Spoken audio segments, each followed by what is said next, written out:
Senhoras e senhores, tudo bem? Saudações a todos com a paz de Cristo. Obrigado por você curtindo e você compartilhando, tá bom? Hoje é domingo, dia 15, meiuca do mês, né, de junho.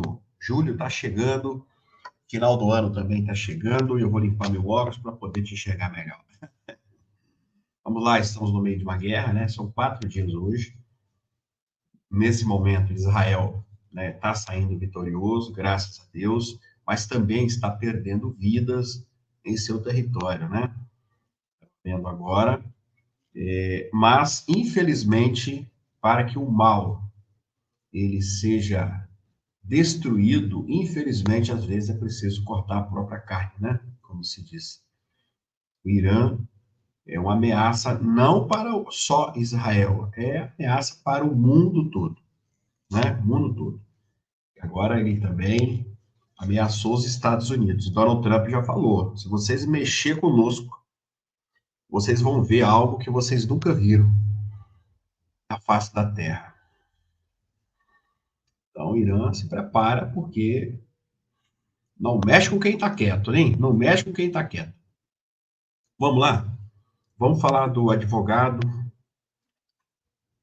de Bolsonaro que deu uma entrevista importantíssima sobre a mentirada. O papagaio, né? O Cid é o papagaio. O Cid. A Joyce Reis apareceu agora, diz ela que sabia da minuta. Ela tinha que ser presa, né? Ela tinha que ser presa, a Joyce. Às vezes, pessoal, a pessoa ela quer aparecer e ela começa a falar um monte de abobrinha, sem um apoio jurídico, sem nada, e acaba, às vezes, complicando ela mesmo, né? Ela mesma. Por quê? Ela está falando que soube, através... Eu tenho um vídeo dela, do Mourão, que a minuta estava pronta, faltava assinar. Veja bem, então, o que o Cid disse em referência à minuta é verdade, referente à minuta. Se o Bolsonaro não assinou, não... e aí? Ela está inocentando. Você entendeu? E outra coisa, né? Ela está inocentando o Bolsonaro. Tá. Segunda situação, se ela soube que existia uma minuta de um golpe de Estado, igual que ela está falando, por que ela não denunciou? Né? Ela cometeu um crime, então. Ué, sério, ué? Se alguém fala para você, olha, eu fiz isso, cometi um crime, e você fica calado, você é conivente, né? Nós temos que denunciar. E por que ela não fez isso? Porque é mentira, porque é mentira. Eu recuperei um vídeo aqui também do ministro Alexandre de Moraes, interessante, interessante. Vou mostrar para vocês daqui a pouco. O, o Senado Federal acaba então de agendar, tá bom? Para Senado pauta para terça-feira, terça agora, tá bom?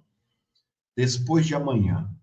O projeto, viu, pessoal? Articulado por Hugo Mota, presidente da Câmara, que aumenta, então, o número de deputados de 513 para 531, tá? Alcolumbre diz que não vai aumentar os gastos. Se você tem uma empresa com 513 funcionários, você vai contratar mais, quanto? 18 ou 20, sei lá. E aí? Hein? Aí ele disse que não vai aumentar, não, tá bom? Que vai aumentar o número, mas vai ficar por isso mesmo. 513, 520, 30, então são 10, 15, 16, né? 16, 17. São 17, isso mesmo, 18. 18 deputados vai aumentar. 18. Só o salário desses homens e mulheres, quanto não é? Né? Beira 50, mais um monte de benefício. E ele diz que não vai ter aumento nenhum de custos. O que você acha? Eu acho que a maioria dos deputados e senadores tem que tomar vergonha na cara. Eu disse a maioria, e não todos. E parar de ficar recebendo dinheiro do governo para poder aprovar projeto do governo contra o povo. É isso que tem que acontecer. Bom, isso vale também para os senadores. Igualzinho. O STF, então, bateu o martelo e condenou aqui, ó. Essa mãe tem 7 filhos. Essa mãe aqui, ó. Esses que estão com o rosto aí coberto são todos filhos. Inclusive essa que está com lacinho rosa no colo dela. Subentende que é uma menina, né? Lacinho rosa ali e tal. Vocês verem, ela é de Brasília, a dor dessa mãe. Essa mãe deixar os seus filhos, deixar sua nenenzinha no colo de alguém e seguir para uma prisão. Tá aí, ó. O nome dela é Gisele Alves Guedes de Moraes. Ela tem 38 anos, então condenou ela a 14 anos em regime fechado, né? Misericórdias, né? Então, a primeira turma aí, ó, eu estava querendo saber, Zanin pediu 11 anos. Eu estava querendo saber, desde o início, Gisele respondeu em liberdade. Nunca foi presa nem monitorada com tornozeleira eletrônica. É mãe de 7 filhos, sendo 5 menores, incluindo uma bebê. Embora a PGR alegue que ela tenha atuado nos atos, não há registro de provas. Misericórdia. Eu queria saber a idade da filhinha dela, mas deve ter 1 ano, né? Eu acho que deve ter ali 1 ano, por aí, né? 1 aninho. Pode ver ali, ó, que é muito pequenininha. Dói, né? E tá frio aí na sua cidade? Aqui tá muito frio. A Argentina também, pessoal, tá muito frio. Nós já enviamos recurso para as patriotas comprarem botija de gás, comprarem comida, tá bom? Já enviamos tudo para eles, tá? E ontem uma colega advogada também pediu ajuda, né? Nós enviamos. Lembra do Romário? O gay bolsonarista, assim como ele gosta de ser chamado? Tá aí, ó. Mandou para nós ontem, ó. Nós fizemos uma live com ele, tá aí, ó. Ó. Eu acho que eu esqueci de agradecer. Não, tá? Tá Aí, aqui, ó. Se quiser mostrar as pessoas aí que ajudaram, tá? Hoje eu comprei uma carne, ó, água. Aqui não tem Opa! água potável para beber, tá vendo? Quero agradecer pelo seu trabalho e pelas pessoas que me doaram, tá? Deus abençoe sua vida, Deus abençoe cada patriota que está nessa união. Deus abençoe e multiplique na sua vida. Não somente ele, né? Se você olhar o meu Instagram, que está aqui embaixo, o link, você vai ver, ó, que tem essa senhora aqui, ó. Tem outra, tem várias pessoas aí que a gente está ajudando, tá? Ontem, uma advogada lá, ela é do 8 de janeiro, ela está na Argentina, junto com mais 3 amigas, né? Tá passando um momento Bom difícil. dia, Marcelo. Eu me chamo Cristina Medeiros, sou advogada, sou uma das vítimas do 8 de janeiro. Estou exilada aqui na Argentina desde julho de 24. E estou morando junto com mais 2 patriotas. E nós aqui, pela questão do custo de vida ser muito alto, nós estamos precisando de tudo um pouco. E como aqui nós somos impossibilitados, de uma certa forma, de obter trabalho, nós precisamos de ajuda das pessoas de bem do Brasil. E eu me seria imensamente grata se você puder me ajudar.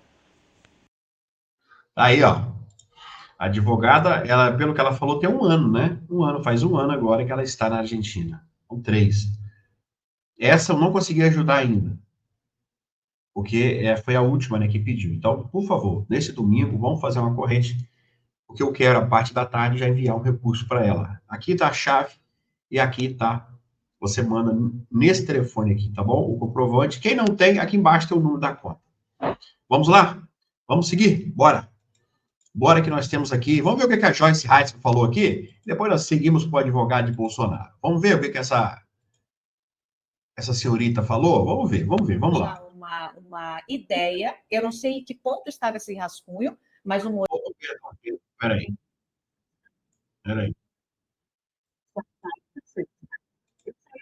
Espera aí um pouquinho. Vou trazer para vocês aqui. Só um minuto que eu vou trazer para vocês. A senhora Joyce, que é outra. Já uma ideia, eu não sei em que ponto estava esse rascunho, mas o Mourão me disse claramente: só falta ser assinado. Ele falou essa frase para mim: só falta ser assinado. Eu saí dali decidida a deixar o governo. Assim que aprovasse a reforma da Previdência, a relação estava muito azeda, por conta até dos filhos. O Eduardo sempre me odiou e eu retribuo com gentileza, né, esse sentimento. Então, assim, na verdade, eu não tenho ódio, eu tenho desprezo.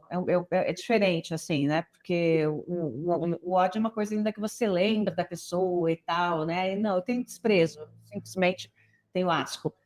E aí eu decidi sair do governo, falei com o Rodrigo Maia. Quando eu soube do documento, eu liguei para o Toffoli.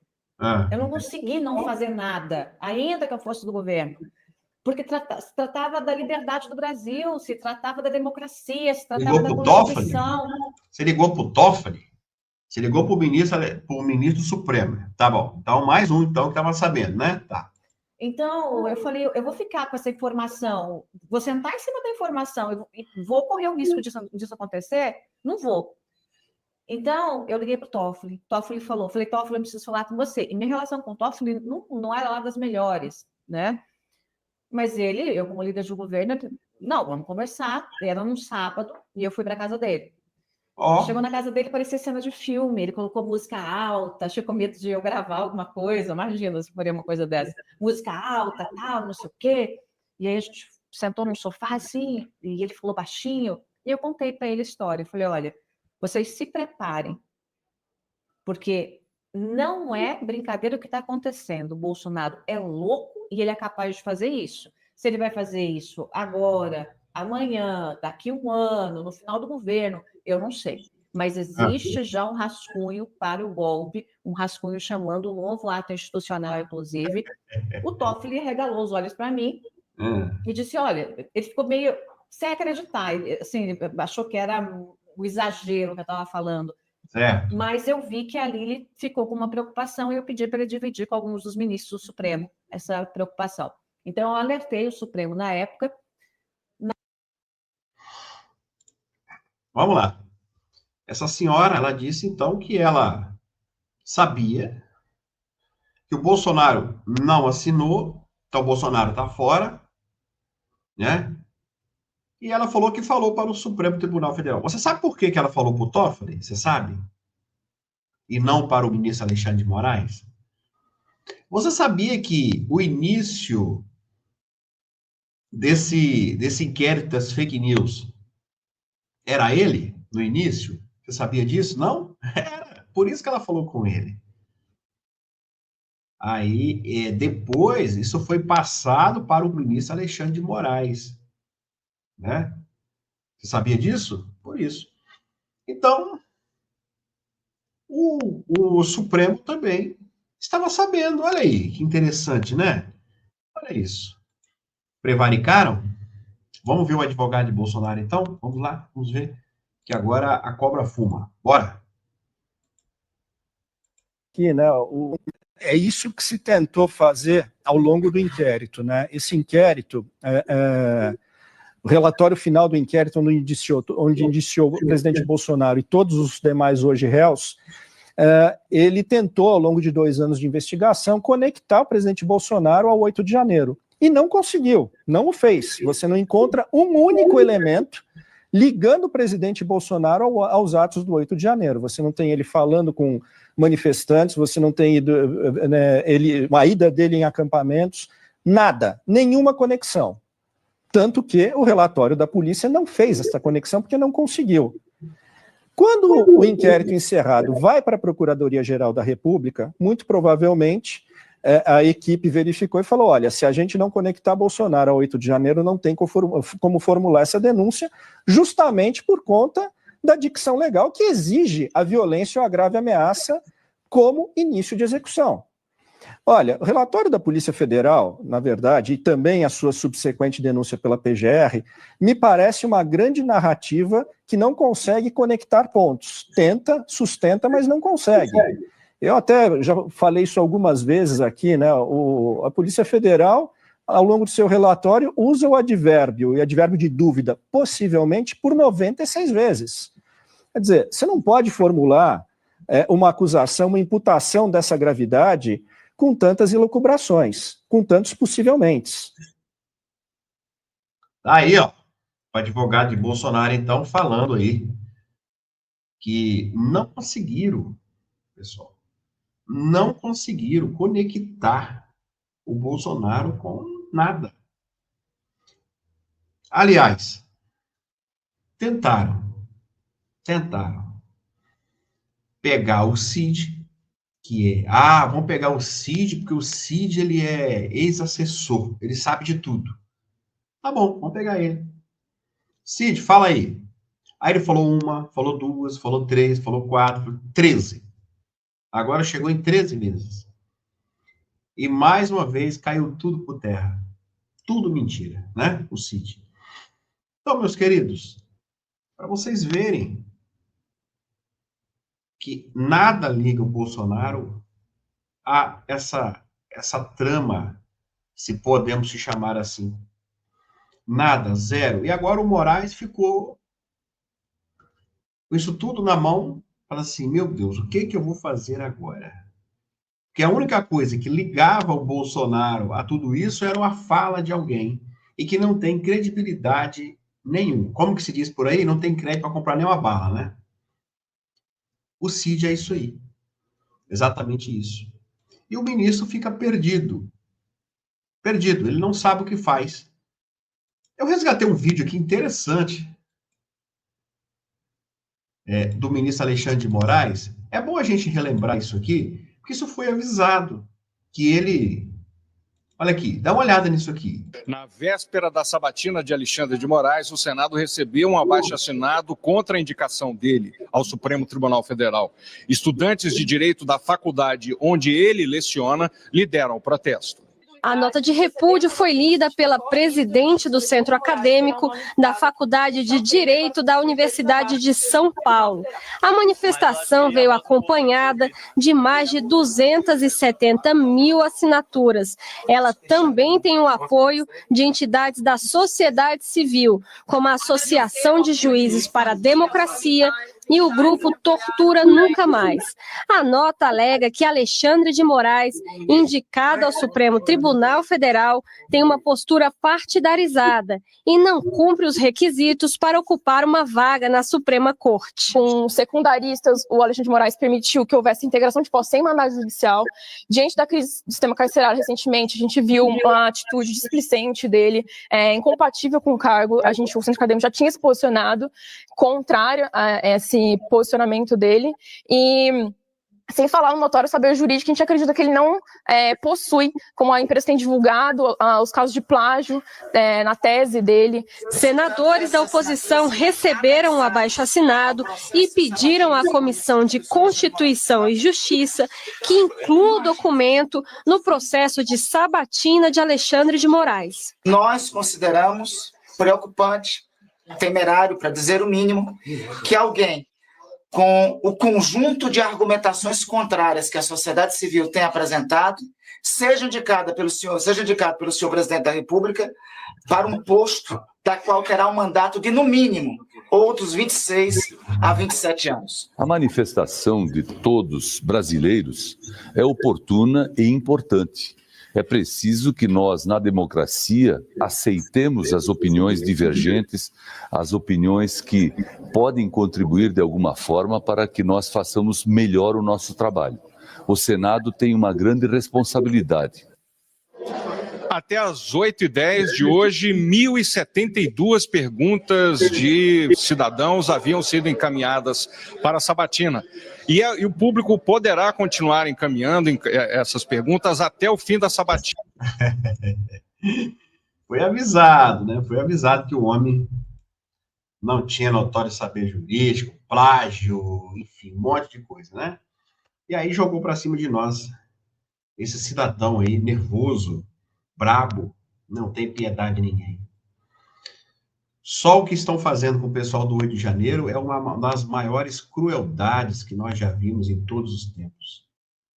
Pessoas presas, doentes, com depressão, fora de casa, na Argentina, passando frio nesse momento, pessoal. As pessoas estão passando frio, morrendo de frio, no meio da rua, podendo o aluguel vencer, não tem dinheiro para pagar.